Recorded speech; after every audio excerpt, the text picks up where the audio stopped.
Hello दोस्तों, मैं हूं सौरभ और आज की इस वीडियो के माध्यम से मैं आप सभी को बताने जा रहा हूं मगध राज्य का उत्कर्ष। मगध के सबसे प्राचीन वंश के संस्थापक बृहदर्थ था। ठीक है, इसकी राजधानी गिरिब्रज या राजगृह थी।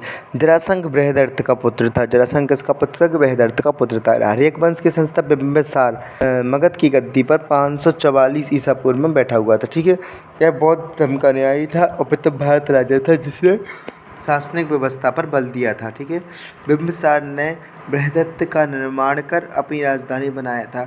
बिंबिसार ने मगध पर 52 वर्षों तक शासन किया था। महात्मा बुद्ध की सेवा में बिंबिसार ने राजवैद्य जीवक को भेजा था। अवंती के राजा पृथ्वी जब पांडु रोग से ग्रसित हुए थे तो उस समय भी बिंबिसार ने जीवक को अपनी सेवा शुश्रूषा के लिए भेजा था।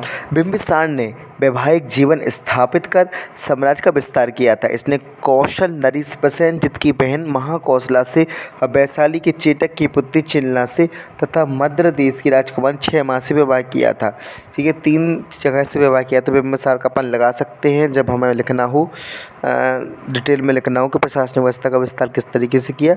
तो पुराने समय पे लोग वैवाहिक संबंध स्थापित करके अपने प्रशासन का विस्तार करते हैं। तो अब उसमें 3 चीज़ें लिखना है, एक तो महाकौशला के बारे में, चिलना के बारे में और क्षमा के बारे में। बिंबिसार की हत्या उसके पुत्र अजातशत्रु ने कर दी थी। वह उसके बाद गद्दी पर मगध की गद्दी पर बैठा। उसके उपनाम कुणिक था। यह प्रारंभ में जैन धर्म का अनुयायी था। कौन? अजातशत्रु। अजातशत्रु 32 वर्ष तक मगध पर शासन किया। अजातशत्रु के सुयोग मंत्री का नाम वर्षकार या फिर बरसकार था। इसकी सहायता हेतु अजातशत्रु ने वैशाली पर विजय प्राप्त की थी। जनग्रंथों से पता चलता है कि लिच्छवियों के युद्ध में अजातशत्रु ने प्रथम बार रथ मूसल तथा महाशिला कंटक का प्रयोग किया था।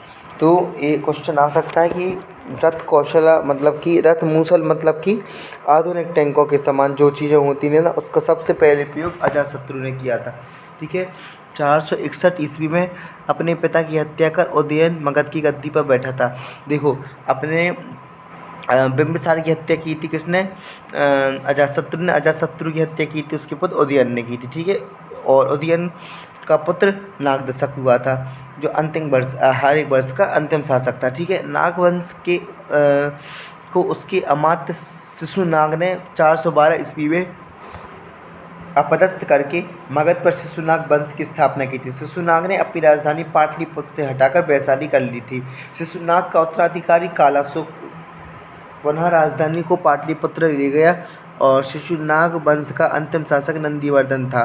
शिशुनाग वंश का अंतिम शासक कौन था? नंदीवर्धन था। और हर्यक वंश का अंतिम शासक कौन था?